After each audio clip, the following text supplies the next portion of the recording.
A man may lose, a man may be defeated. It's no disgrace, so long as he doesn't give up.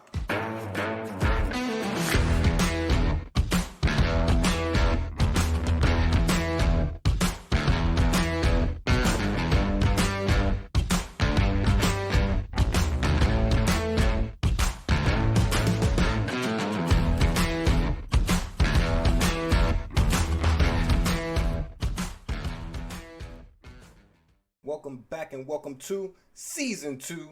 And before we get into the episode number, I lost track because of the annuals last week when I thought we were on episode 8. We were not. We were on episode 7. So this is Season 2, episode Infinity of me and my friend Pete. Another Donuts and Dimes production. The podcast that explores all things the Amazing Spider-Man.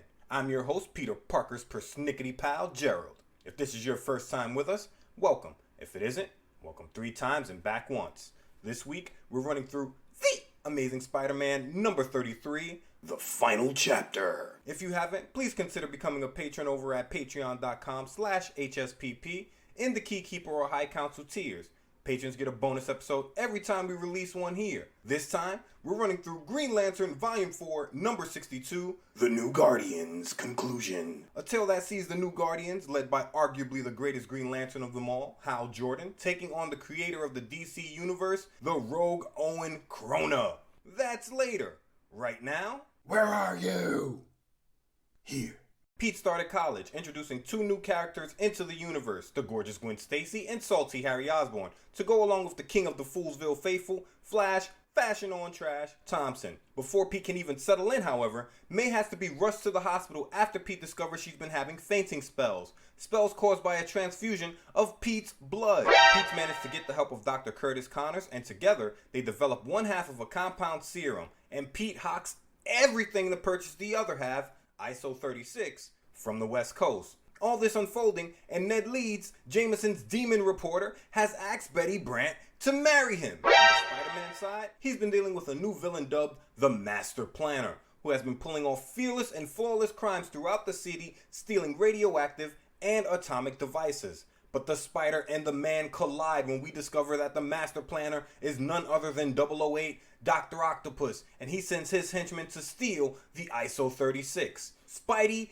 snaps! He tears the city apart looking for the Master Planner, enlisting the help of Frederick Foswell, Jameson's best reporter, telling the man if he helps, Spidey will give him the scoop on the story. Spidey finds the Master Planner's base, beneath the East River of course, because it's always the East River, and proceeds to dismantle it brick by brick like a Lego deconstruction. He goes one-on-one with the 8-1, and in his rampage, destroys the support pillars holding the underwater base up. One rubber hole shatter later, and Spidey is buried beneath tons of machinery, trapped in a prison of his own design. With Ock nowhere to be found, the ISO 36 just beyond his grasp, and the dome of the villain's lair cracked and leaking water faster and faster, Spidey is moments away from being crushed and drowned with no one around to hear him gurgle. That's where we are. We've got me, we've got you, we've got no further ado, we've got The Amazing Spider-Man number 33, The Final Chapter. Let's swing!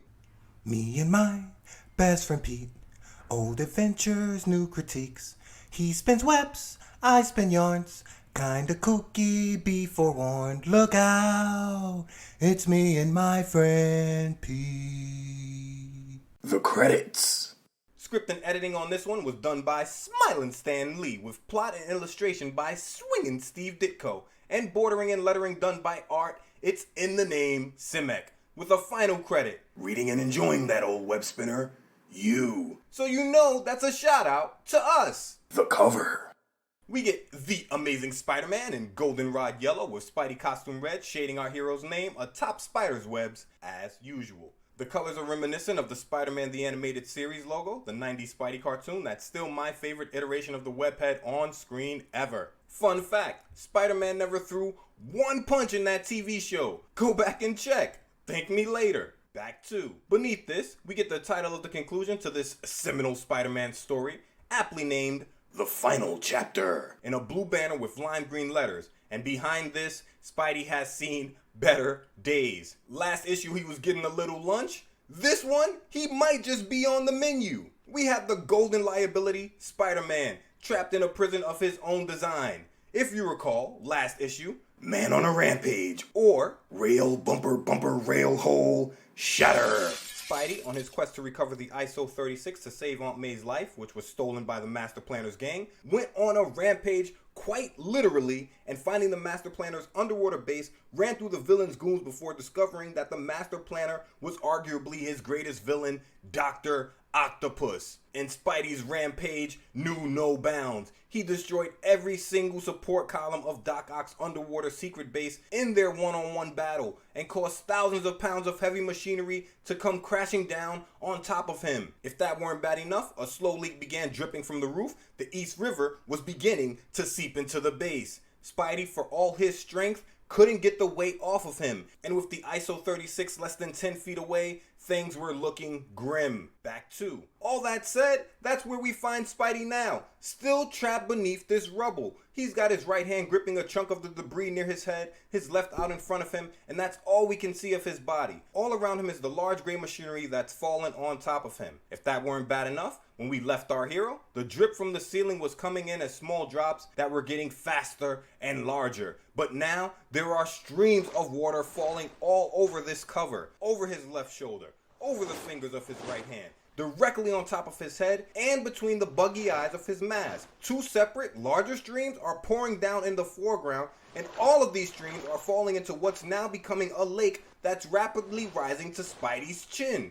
Talk about a predicament. Let's get into it. Page 1 opens to a goldenrod banner with The Amazing Spider-Man written inside. The Amazing is written in black, Spider-Man is written in green. Above the title of this issue, The Final Chapter. Written in a white font inside of a red screen caption box. And beneath this, we got recap in caption boxes. As Peter Parker's Aunt May lies dying in the hospital, victim of the effects of radioactivity in her bloodstream. And we see May, white-haired in profile from the collarbone up, lying asleep in her hospital bed. A sympathetic Dr. Connors waits for Spider-Man to bring the ISO 36 to him, for it is the only serum which might save Peter's aunt. We get Dr. Curtis Kildare Connors next, the handsome one-armed brown-haired doctor. He's in a white lab coat, tan pants, a sky blue shirt, brown tie with pink tie clip, and he's staring at the serum bubbling inside the Bunsen burner that he's been cooking up since last issue. But the stolen serum is in the possession of Dr. Octopus, whose masked henchmen wait outside a steel door as Spidey and Doc Ock battle within. There are no less than 7 purple-clad gas mask henchmen staring at a silver door, and I'm sure they're itching for Spidey or Doc Ock to come through it. And none suspect that a sudden leak in the underwater dome of the hidden hideout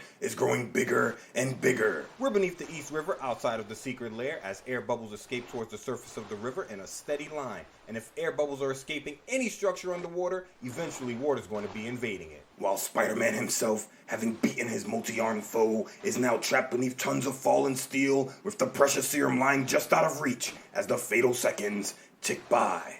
And we see in the foreground the ISO 36, water falling on it in a steady line. And in the background, our hero with his head down, beneath the rubble, water just streaming down all around him, and he's monologuing something fierce. I failed, just now. When it counted the most, I failed. But I can't give up. I must keep trying. I must. Beneath this, set in a sky blue rectangle, we get a hot pink caption box. Possibly one of the most thoroughly satisfying Spider-Man sagas you have ever thrilled to. We turn the page. Page 2 opens to 3 panels of Spidey struggling beneath the rubble. And the images aren't that different, but Ditko's working with the art in Spidey's hands. The first panel, Spidey's got his fingers pressed against the floor, and he's trying to push up from beneath the rubble using his arms. And he's shouting, no matter how impossible it seems, he's got to free himself. When that doesn't work, he balls a fist with his left hand, throws his head back, and puts his shoulders into it, shouting that lifting this rubble is the only way. The only way. And when that doesn't work, he collapses. Both hands limp and stretched out above his head, his forehead pressed against the wet floor, saying that after battling 008, he's exhausted and weak. But then, the amazing teenager glimpses the life-saving serum so near and yet so far, so hopelessly far away. Spidey raises his head, staring at the ISO 36, saying that it's just out of his reach like it's mocking and taunting him. With Aunt May's head in his thoughts and the foreground of the next panel, Spidey shouts that the serum in that canister is the only thing that can save Aunt May, and he can't bring it to her. Uncle Ben swims into his thoughts next, as he puts his left hand to his forehead, saying if May doesn't make it, it'll be all his fault, just like his Uncle Ben. But I want to say again, they're not exactly the same. Pete didn't kill his uncle directly. His inaction may have, but not him specifically. His blood is the reason May is sick and getting worse. So despite how horrible he feels about Uncle Ben, I assume he'd feel infinitely worse if he were responsible for May's death directly. In the final panel, Spidey's done feeling sorry for himself. Both fists clenched, May's head in profile stage right, Ben's smiling head in profile stage left. Spider-Man gives himself a pep talk. The two people in all the world who've been kindest to me. I can't fail again. It can't happen a second time. I won't let it. I won't. No matter what the odds, no matter what the cost, I'll get that serum to Aunt May. And maybe then I'll no longer be haunted by the memory of Uncle Ben. On 3, he goes to work. Within my body is the strength of many men. He presses both his hands flat against the floor. And now I've got to call on all that strength, all the power that I possess. He spreads his shoulders so they're bracing the corners of the steel on top of him and stares towards the roof as water falls between the eyes of his mask. Spidey digs deep, beginning to push with his arms and chest. I must prove equal to the task. I must be worthy of that strength. He's doing a push-up with only his arms, and slowly the weight gives. Or else, I don't deserve it. The weight is unbearable. Every muscle aches. But aching or not, Spidey's managed to do a full push-up, but he's not done.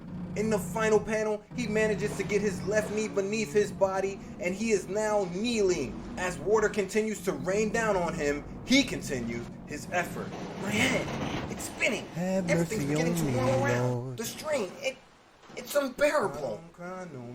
Just want to say, Spidey, you would save some of that effort if you weren't talking so much. Page 4 opens to us watching water fall in huge droplets from the cracks in the ceiling. Spidey saying he can't do it. He can't. But the very next panel, we get play 6 of the Golden Liability Playbook.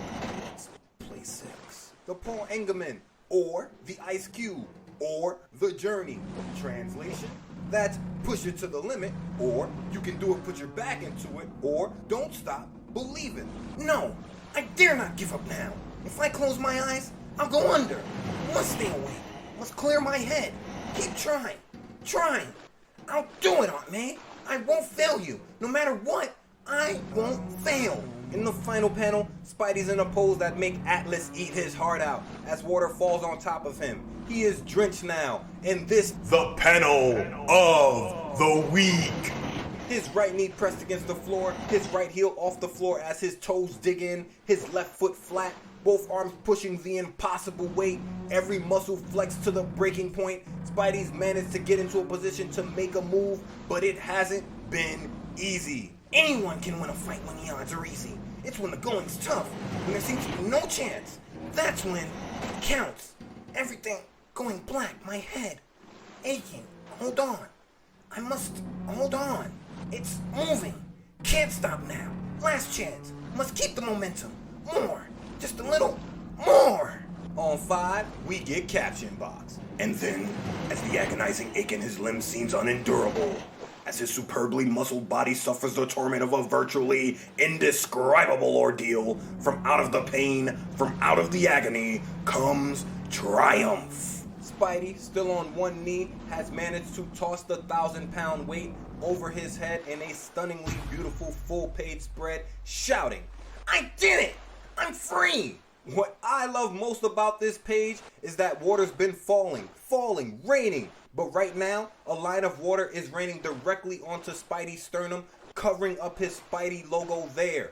This is not the Spider who accomplished this. This is not the strength of his muscles that accomplished this. This is the man and his mental fortitude that accomplished this. It's a lovely bit of symbolism if Ditko planned it, and if not, a lovely bit of serendipity to drive the point home. If you can. This is issue 33. This is volume 1. This is page 5. Go and let Dick Goat take your breath away. On 6, Spidey's got no time to celebrate his awesome display of strength. He performed the feat bracing all that weight on his right leg, and though free, he's hurt. Holding his right thigh, he says he's lucky nothing's broken, but at the very least, he sprained that thigh. You know we love drama here on Me and My Friend Pete, so I'm gonna say our hero tore that thigh muscle because a simple sprain wouldn't hurt him. Either way, Spidey limps towards the goldenrod canister of ISO 36, shouting that he can't waste a moment, not 1 minute. And he's right, because we get another shot of the ceiling, and now the water is just rushing in. Spidey scoops up the ISO 36 in his left hand and breaks towards the exit as fast as he can, limping and gripping his thigh the whole way. We get another shot of the ceiling. Water's just flooding the room now. Spidey shouting that the whole place is going to be submerged in seconds. But I can't fail now. Not after everything that's happened. He races back towards the tunnel, the water now past his ankles, shouting that all he needs is for the tunnel to hold up for a few seconds longer. But you know cosmic and comic timing haven't ever been on the Spider's side. The very next panel, we get rubber hole shatter. A rush of water bursts through the ceiling as Spidey shouts that his time has run out. He grips the ISO 36 tight in the next panel and tries to pick up the pace as a massive waterfall pours into the room, shouting that he can still escape if he gets one miracle. But forget miracles. In the final panel, the water slams into Spider-Man from behind, and he grips the ISO 36 close to his chest, shouting, I'll go limp. Let it sweep me along through the tunnel. These few seconds will give me a chance to regain some of my strength. With surging thunderous power, the onrushing deluge sweeps Spider-Man along through the tunnel as it hurtles on its course with a force and impact such as only nature herself in all her fury can unleash. You hear Stan working? And only Spider-Man's amazing agility and sense of balance can keep him from being helplessly battered as the torrent surges from side to side. Agility on best ever. In the next panel, as submerged machinery parts shoot past our hero beneath the water, Spidey thinks the tunnel's almost completely inundated. Translation? Flooded. But Spidey also knows he can hold his breath longer than a normal human being. We've established that's about 4.5 minutes, but that doesn't mean forever, and he needs to find a way out before he drowns right now. The current shoots him around the corner, and Spidey, getting spidery, grabs the wall with his left hand, thinking he's gotta wait a moment for That door at the end of the tunnel. It's my only chance. The relentless hammering of tons of water should break it down by the time I reach it. And the water does. The wall broken down, Spidey throws a stiff arm out, thinking now's not the time to get careless, and that he has to keep swerving and dodging so he's not tangled up underwater by the broken machinery. And then, seconds later, Spidey breaks through the surface of the water in the final panel, shouting, I'm through. There's air to breathe. Air. And I'm sure he takes a huge gulp of our most precious of resources. And that's good, because we turn the page and we're on the Infinity Page. Page 8. Just in time to witness a hand grab Spidey's right ankle from beneath the water and pull him back under. In the next panel, Spidey flips head over feet to see his assailant. 2 Master Planner gang members in Aqualungs, ready to go 2-on-1 with the Great One. But torn muscle or no, Spidey thinks they aren't going to stop him now, no matter how tired he is, and he gets busy making quick work of both of them. He breaks free of the goon beneath him, swims towards the other, and isn't going to waste any time throwing a punch. He grabs the air hose of the Aqualung canister and yanks it free of the rebreather, thinking the goons can't fight without air. He does a somersault in the water and does the same to the goon who grabbed his ankle as the first gang member races towards the surface in the background. This is a beautiful panel. And Spidey's thinking, Damn, that takes care of that. They can't hold their breath as long as I. King of swing, and he's still so proper. as he swims back towards the surface. But when the hard-pressed youth finally climbs to safety, he realizes that his ordeal is still far from over. When it rains, it pours, and Spidey is in monsoon season. As he crawls out of the water in the final panel, I'm sure wanting a moment to breathe, he's greeted by 6 Master Planner gang members walking towards him, and the 2 whose aqualungs he's just ruined, crawling out of the water on the opposite end of the makeshift pool. And I'm sure the one in the lead is Doc Ock's number 2. Nice to meet you, number 2. He says this being the only way out. They knew Spider-Man would show up here, but the only way to reach the stairs behind them is for Spidey to fight his way through them. Drenched, fatigued, torn thigh muscle, Spidey's ready to do that little thing. On 9, he lips towards the goons, water dripping from his costume, his right fist clenched, his left's gripping the ISO 36 handle, and he's talking his smack. I got a job to do, and nobody, nothing, no power on earth is going to stop me while I still live. Number 2 says that works for them. Nobody lives forever. The goon to his right shouts for them to stop wasting time, that they've got the numbers, so they should rush our hero. But Spidey shouts, You got it wrong, fella. If there's any rushing to do around here, I'll do it. and we got action! Spidey leaps the length of the room, knocking the loudmouth goon backwards with a swing of the ISO 36 canister and punching number 2 in the jaw with a right straight punch, thinking that it'd be great if he weren't so exhausted and if his leg weren't throbbing, but these are things he can't think about now. Whether Spidey thinks about it or not won't change the fact though that him being injured and fatigued works for the goons. In the next panel, as Spidey sends one of them sprawling with an overhand windmill punch, he's tagged on both sides of his jaw by 2 planner goons. One shouting, "The great Spider-Man! Ha! You're not as tough as you're cracked up to be!" The other, "Keep swinging! We're stopping him! He can't get past us!" The duo gets surgical in the next panel, dodging wild swings from Spidey. Stage right goon cracks Spidey on the chin with a downward left punch, saying this is almost too easy, that the webhead has to be faking it before stage left goon sends Spidey's jaw north. The worst position you want to be in a fight. With a right haymaker, and he's shouting no one wants to be a human punching bag, not even the Spider-Man. But as the goons surround Spidey and crack him across his left jaw again in the next panel, we see that's exactly what Spidey's thinking. I got to take it from them just a little longer. By not fighting back, I can keep resting, regaining my energy. My own strength keeps the bloom from hurting too much. And this isn't the first time Spidey's playing possum. This willingness to take a punch for later ends was first seen in ASM number 13. The Menace of Mysterio. Or The Golden Liability, the Zingaroo Shuffle. here on Me and My Friend Pete, when Spidey let Mysterio go to work on him, leading to the old rope-a-dope, or VO take a licking and keep on ticking offensive, or VO cross-deck mic checked 1 2 1 2 skidoo, to be known hereafter, the return of the Zingaroo Shuffle. In the final panel, he takes a left cross to his left funny bone, a right cross to his right cheek, and he is just rolling with the punches. This is probably the first time anyone ever rested by taking a beating. But then, I never was much of a conformist. Can't wait much longer. I'm beginning to ache. Man took 7 punches unblocked and is just beginning to ache. Fortified. On 10, Spidey's down on one knee, surrounded by 4 goons, thinking that now's his chance to fight back.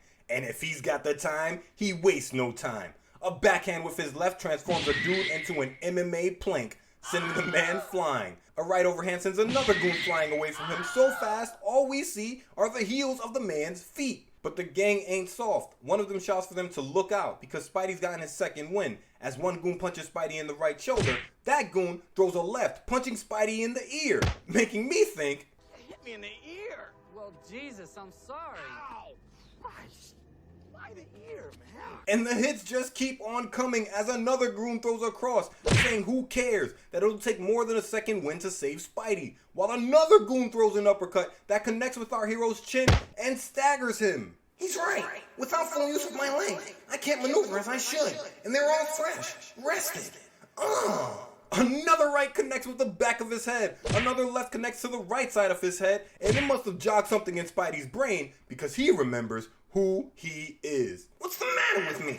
What if my leg is injured? What if they are more rested? They're just a gang of mangy crooks. But I'm Spider-Man.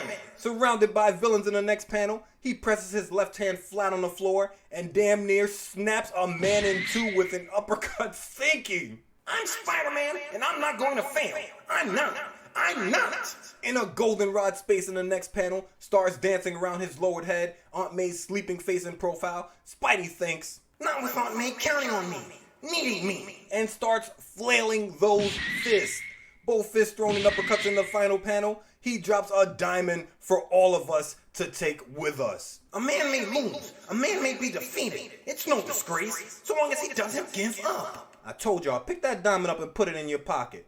It's no disgrace. It's no disgrace. Back to 11 opens to those arms, still swinging, still surrounded by 3 goons as he shouts that he's not giving up. I'm not. I'll keep fighting, no matter what.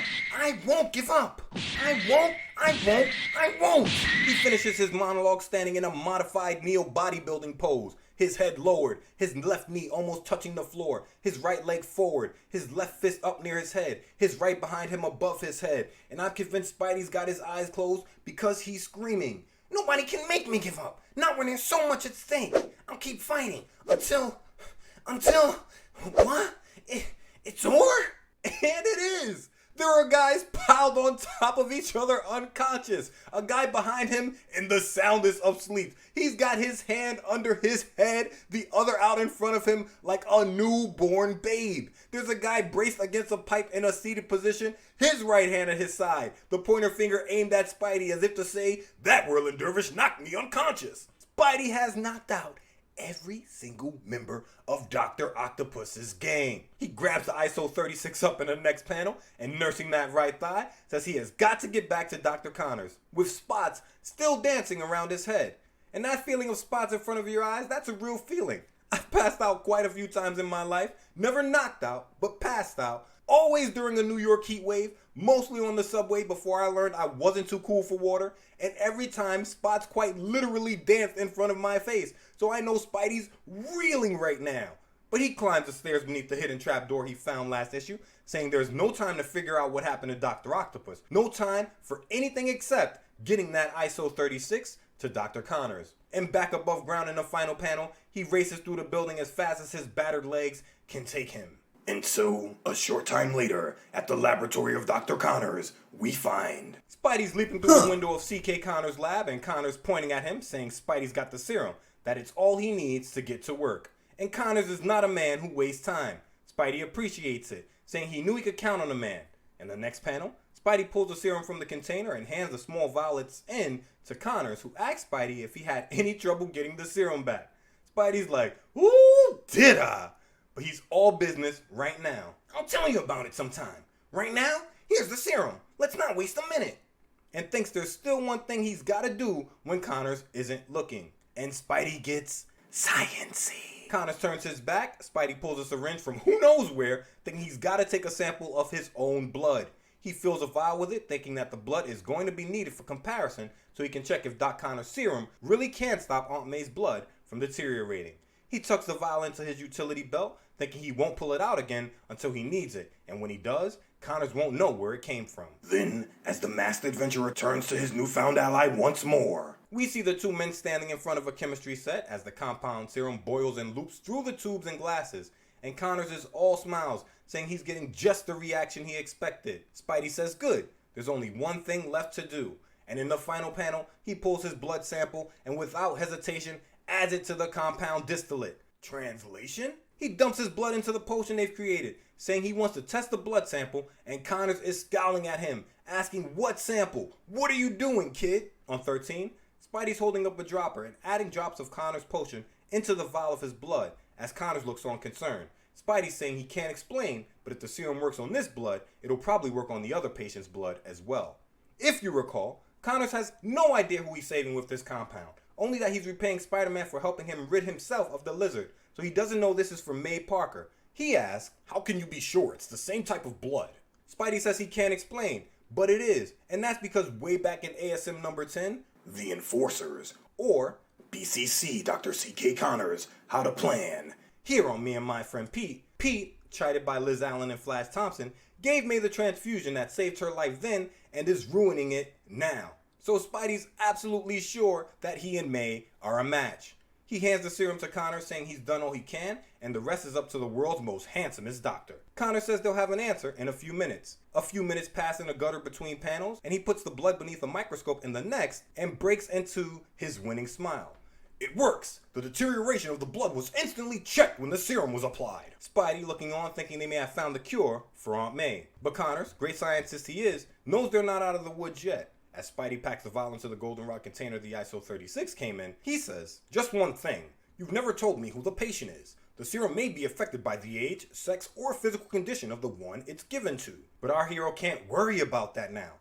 I know, but that's the chance we have to take. At least, there's some hope now. Leaping onto the ledge and looking over his shoulder, Spider-Man tells Connors he needs one more favor. One more thing. He wants Connors to call the hospital and speak to the doctor in charge, so Spidey won't be held up at the door. He says Connors is a man of great reputation, and this, of course, will save Spidey time. And Connors says, of course, he'll do it, and calling Spidey a friend, wishes him luck. Seconds later, we're in the hospital where a still unconscious May Parker lays in a hospital bed in profile. The same doctor from last issue, that's Dr. Greaser with his slick back hair, is talking to no one, saying they've done all they can, but May's condition is hopeless, when a red-haired nurse rushes into the room, breathless, telling him there's an urgent call for him. No sooner is the phone call completed when... Spidey, proving he can get anywhere in the city in 30 seconds, and that doors are for lesser men, leaps into the hospital and final panel through the stage right window, shouting that he has something for Mrs. Parker. He begins to ask if she's still alive, but Dr. Greaser cuts him off, saying she is, but just barely. He tells Spider-Man they were informed of his arrival and tells the webhead to hand over the serum. On 14, Dr. Greaser gives the serum to a more accomplished doctor, a black man who gets right to work. I'm gonna call this guy Dr. Hibbert. Why not? Representation. It's so important. Dr. Hibbert says if the serum stops the deterioration, they'll give May a transfusion and she'll have a fighting chance. And if you know the Parkers, you know that's all they need. Spidey asks how long it'll be before they know. Dr. Greaser says 2 hours, that they've got to run some tests. But Spidey cannot do 2 hours of standing around. If he does, he'll drive himself crazy thinking that any second could be May's last. He gives May one last look over Dr. Hibbert's shoulder thinking, I've done the best I could on May. Now there's nothing left but prayer. Before leaping up onto the windowsill in the next panel to get out of Dodge. But Dr. Greaser has questions. He wants to know Spidey's interest in the matter, and Spidey gives him nothing, replying, let's just say that I was helping. A friend. He runs along the rooftop in the next panel, clutching his right thigh, and you know he's shouting, giving the game away. He says that he's got to find a way to keep busy for the next couple of hours before realizing just how to do that little thing. He races back to the Master Planner's hideout and raises the trapdoor that leads into the secret base on the land side, and finding the Planner's gang still knocked out, says he's got to do a little staging before the unconscious goons recover. And he gets busy in the gutter between panels, because in the next panel, he's racing out of the Planner gang hideout in the background, his camera set up high on a ledge in the foreground, and he's thinking about that setup camera, and now it'll look like Peter Parker caught Spider-Man exiting the secret lair. In the final panel, he's grabbed his camera and made his way back to the entrance of the secret lair, and we're looking at him on one knee, staring at us, the camera to his eyes, as he thinks, and now, that intrepid news hound, young Scoop Parker, fearlessly snaps the sleeping thugs who are sprawled down below. Young Scoop Parker! The kid has given himself a nickname, a faux pas in some circles, but I've done it, and I like it. We'll allow it. Donuts and dimes, here young Scoop comes. Minutes later, at the offices of the Daily Bugle, crime reporter Frederick Boswell gets an urgent call. So we're at 39th Street, 2nd Avenue, Midtown, limestone building. You can't miss it. Where Foswell is holding a phone pressed against his ear. He's in white shirt, maroon pants, green fedora, and matching bow tie, with his signature pencil-thin mustache on his long, thin face. Foswell's a busy man, and whoever's on the phone has him way past busy enough. Who? Did you say Spider-Man? You want me to meet you? Right away? You got a tip for me? I'm on my way. He pulls a sheet of paper from the typewriter, sets it down, and grabbing his jacket in the gutter, races towards the door of the bullpen in the background of the next panel, while JJ and Brady Brent watch him shoot past in the foreground. Foswell shouts at JJ to hold the front page because there may be a scoop from Spider-Man, so they'll need an extra. JJ says this is music to his ears. The camera pulls in tight on the miserable magnate who pulls the as-usual cigar from his mouth in the next panel, his Cheshire money grin on his face, and he says, I can hear the money rolling in now. Maybe that blasted web spinner's in jail. Or worse, if I'm lucky. Oh, what a beautiful day this is. Betty, behind him, asks if anything's wrong because the man is smiling. And that's one thing Jameson doesn't readily do. Then, on a street near the waterfront, Spidey's sitting in a crouch in the middle of an uneven spider's web he's crafted as Foswell races by beneath him. Spidey tells the reporter that he'll last longer if he slows down. Foswell asks what Spidey's doing up there. And of course, Spidey replies, nothing much, just hanging around. That's an easy quip for the king of thwip. But in the next panel, Spidey's camera webbed to the side of a smokestack in the foreground, Spidey gets serious. Now listen closely. I got the Master Planner's gang all sewed up behind a hidden trap door, which I marked for you. The leader was Dr. Octopus, but I lost him when the place got flooded. Foswell tells Spidey that if the web had let him know over the phone, he'd have gotten a photographer and alerted the police. Spidey thinks, he doesn't suspect my camera is on the roof ledge, automatically snapping this whole thing right now. Before leaping onto the sheer wall of a nearby building, shouting that they don't need to alert the police because he's called them already, and telling Foswell the story is all his. Spidey makes tracks, thinking, I'll double back to the roof across the way and make sure I don't miss anything that happens next. Just as two police cars, sirens blaring, race towards Foswell. In the final panel, Spidey's in the foreground, only a head and right hand as we watch him snap pictures of a beat cop pointing stage left as 3 Planner Gang members march in single file towards where the officer is pointing.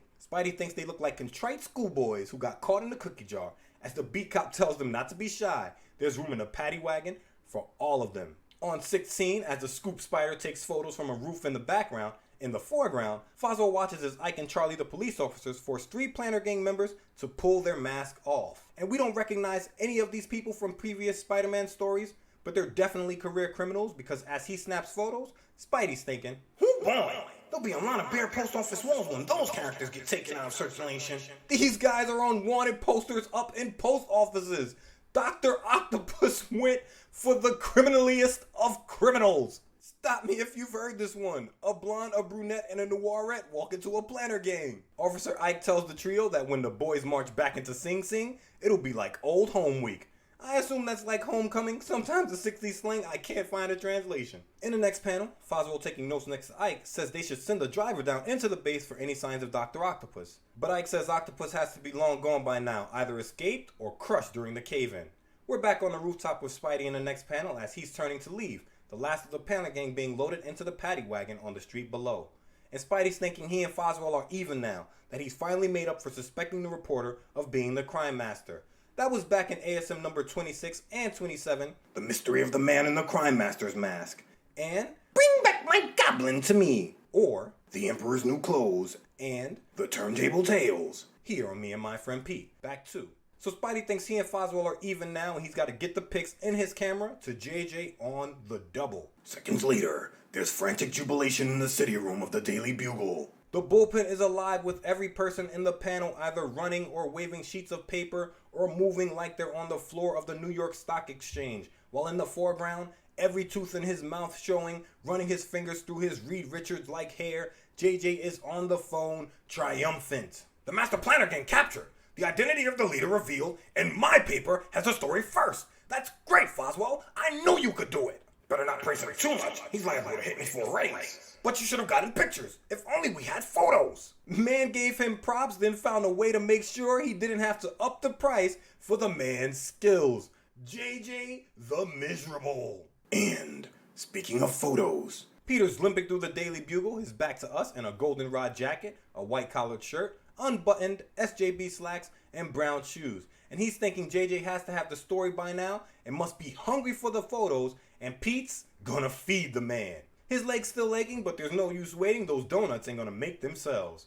Betty Brant, in a full-length purple dress, her bob flawless as usual, spots Pete walking by and thinks she was hoping to speak to him before spotting him clutching his thigh. She tosses the paper she's filing away into the gutter between panels and rushes into the last, towards us, where we can only see the side of Pete's brown hair, and she is shouting, Peter, wait, it's me, Betty. I want to talk to you. Pete thinks he definitely doesn't want Betty to see his face right now. And on 17, we see why.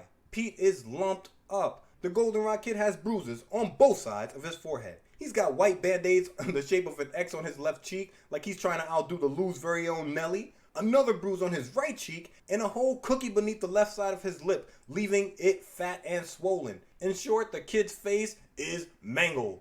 And Betty, knowing the Goldenrod Kid's as handsome as they come, shouts, "What happened to your face?" Pete replies, Nothing much. I just had a tough time getting a new set of news photos for Jameson. Sometimes a guy's luck just runs out. In the next panel, he stares off into the distance, continuing his answer like a cowboy who can't avoid a gunfight. But there's no need to make a federal case out of it. Selling photos is important to me.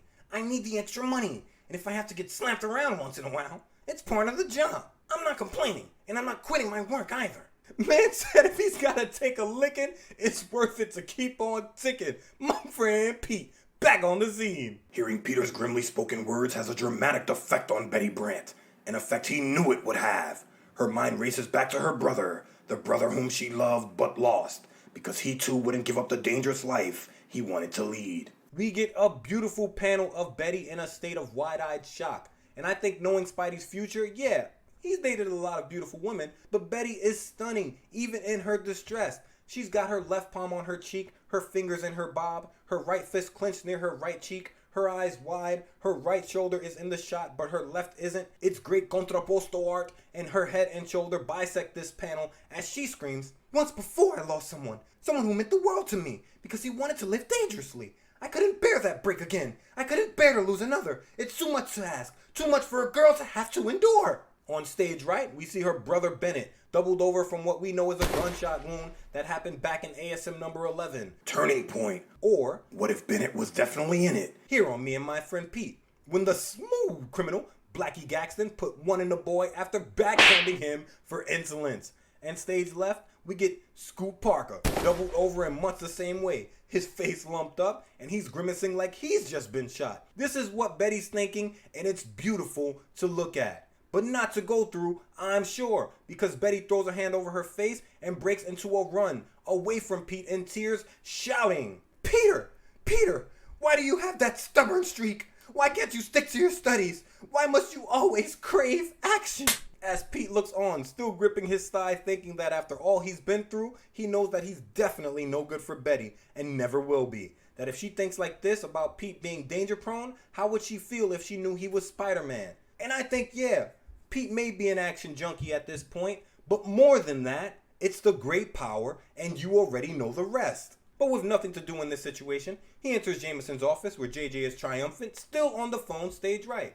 He smiles at Pete as he enters, and I imagine waves him into the room with his cigar hand. Now listen, Foswell. Stay at headquarters in case anything else breaks. This is the scoop of the year, and I want to milk it for all it's worth. What happened to you, Parker? You look like something the cat dragged in. But Pete, scowling, isn't here to talk anything except donuts and dimes. I'm not here to enter a beauty contest, Mr. Jameson. I've got something for you. Jameson asks Pete if he's expecting a brass band for the announcement and tells our friend to spill, telling Foswell he'll call him later. On 18, Jameson's neck almost snaps as he spins around with his entire body to check out the photos Pete's just held up. And if JJ ain't cheesing, but Pete's got the floor and he ain't waiting for a brass band. Maybe you wouldn't be interested in these pics. They're only a complete series showing the entire capture of the Master Planner's gang. Plus some shots I managed to get of Spider-Man on the scene. Jameson shouts that there is a Santa Claus. Peter Chris Kringle Parker, Santa Claus. Jameson races towards Pete with his arms out and a desperate look on his face in the next panel, shouting for Pete not to just stand there, to give him the pictures, because there's still time for the pictures to make the front page. Pete jerks the pics out of JJ's reach, saying they haven't agreed on a price yet. JJ says they can settle the price later, that Pete knows how generous he is. And Pete replies, "Yep, that's why we'll settle it now." In the next panel, beautiful panel, he slides his left hand into his SJBs and starts doing the numbers in his head. I've got to collect enough to pay Aunt May's medical expenses and to get my microscope and other equipment out of Hawk. And what does he come up with? I want $100 each, or I'll peddle them elsewhere. JJ, looking harassed behind his desk, rubbing his right fist with his left hand, says that this is highway robbery, that Pete's taking advantage of his ever-present warm heart and generosity. But he's thinking the photos are worth twice that much. He then says he'll take them because he likes Pete. Pete tosses the photos towards JJ's desk, replying, "Okay then, keep liking me enough to give me a check right now, because I can use the dough." JJ wonders what's gotten into the kid, that he used to be a real milquetoast. Who could have wised him up? Who wised him up? Life is a poor kid with talent, JJ. He just went through 30 plus goons and 8 armed. An 8 appendage supervillain, the East River, 8 more goons, lost his bay, lost his way, almost lost his dear Aunt May. The kid ain't come to talk, he came to play, so pay, cut that check. And JJ does. "Here's your check. I'll probably go broke throwing away my money so carelessly." Pete says save it, that compared to JJ, even Ebenezer Scrooge was a reckless devil-may-care spendthrift. Ebenezer Scrooge being the main character of Charles Dickens' amazing masterpiece, A Christmas Carol, known for being, well, a Scrooge. When they say it's in the name and you're the name they take it from, you gotta know you're an epitome, and Pete's saying JJ's worse than the epitome. Shortly thereafter, at the hospital. Pete's limping through the hospital, his thoughts on Aunt May. He stops to brace on the wall, thinking his leg's aching more than ever now, but this ain't the time to worry about that when Dr. Greaser spots him and calls out to him. In the final panel, with the doctor ripping his left bicep, Pete wants the doctor to tell him about May, asking if the tests are over. The doctor says they'll know her condition in a few minutes. In the meantime, Pete better let Dr. Greaser look him over because, again, he's lumped up. On 19, Pete tells the doctor that he's fine, that he's just mixed it up with a few other fellas, but it was nothing worth mentioning. Pete's just spent the night dismantling a crime ring from the bottom up. But, you know, no big deal. The doctor, putting his stethoscope into his ears, says he's going to be the judge of that, not Pete, and tells our pal to open his shirt. Pete, knowing it'd be suspicious if he said no, follows the doctor's orders. But I don't know why he thinks that's suspicious. You can absolutely refuse a checkup from a doctor. I mean, I'd never refuse a freebie, and I think Pete's like me. Pete's gonna free. But I'm just saying. Back to. A few minutes later. The doctor has his stethoscope pressed against Pete's chest, and he's telling the goldenrod kid that he seems fine, but he's definitely on the verge of exhaustion and should be lying down in bed. Pete thinks it's lucky the doctor didn't want to check his blood and says he is pretty tired, but he can't sleep until he knows the status of Aunt May. The doctor hands him a red liquid in the next panel, and this panel reminds me of the movie The Departed, directed by living legend Martin Scorsese, with DiCaprio, Wahlberg, Nicholson, Damon, Baldwin, and everybody else who's ever been in a Boston movie. The doctor is standing behind a door with a glass pane in it, and his head is covered by the Red Cross sign of the hospital. If you've never noticed, every character that's about to die in that movie has an X somewhere nearby when their death is about to occur. If that rule holds true in the 616 universe, Dr. Greaser is on borrowed time. But I digress. He tells Pete to drink the tonic and get some rest ASAP. Pete says once he leaves the hospital, nobody will have to tell him twice. As Pete drinks, a brown-haired nurse walks up saying they have the results from May Parker and asks the doctor if he'll look at them now. Dr. Greaser says of course and tells Pete to come with him. Pete thinks, this is it! In the next panel, Dr. Hibbert tells Pete that the serum has stopped the deterioration and all reports are favorable. That with a little luck, they expect May Parker to pull through. Pete has saved the life of his darling Aunt May. He approaches her bedside smiling with his head down thinking, I didn't let you down this time, Aunt May. I didn't fail you. You didn't, kid. You did good. In the final panel, Aunt May stirs, raising her left hand, and eyes still closed. She says one word, Peter. On 20, Pete takes her hand telling her everything is okay, that she's going to be well again. May repeats his name with a large smile on her face and drifts back off to sleep. Dr. Greta says she's dozed off and the crisis has passed, that she never would have made it without Spider-Man's help. Pete releases May's hand as the doctor wonders why Spider-Man got involved. Pete, headed towards the door, says he doesn't know, but maybe the guy isn't as bad as everyone says he is. The doctor says, I guess. Anyways, you go home and get some rest. Pete, one last look at his aunt, says he thinks that now he will be able to. The next 4 panels, we get the doctor's hands lowering the curtains of the window in the room, May sleeping with a smile in the foreground, and Pete limping off in the background as the doctor has the perfect thoughts as the shades lower.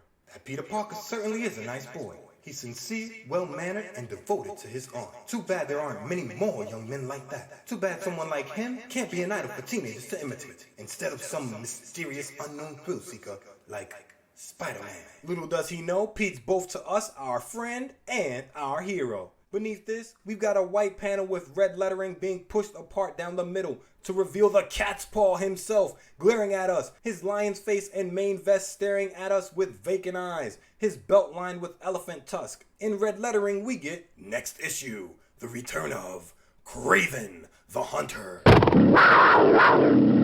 Enough said. And that brings If This Be My Destiny to a close, and we're out. More than once during this issue, I got misty-eyed. Spidey, back against the wall, always has the right mentality of do or die. That may seem to be the obvious choice when your life's on the line, but how many moments in life do we fold instead of being brave and saying, this is what I want, so this is what I'm willing to do?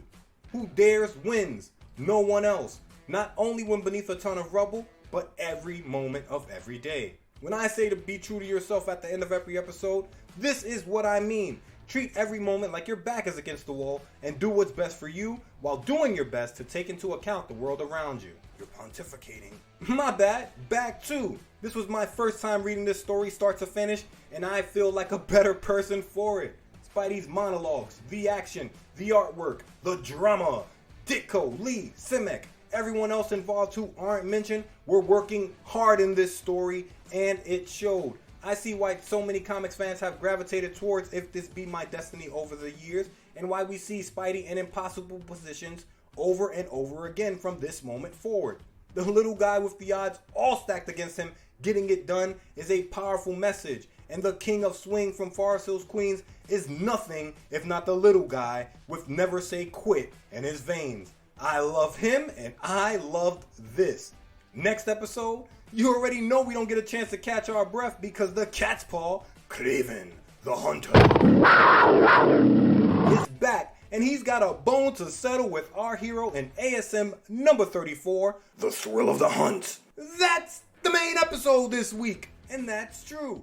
That's the main episode, but there is more Me and My Friend Pete available for your listening pleasure right now.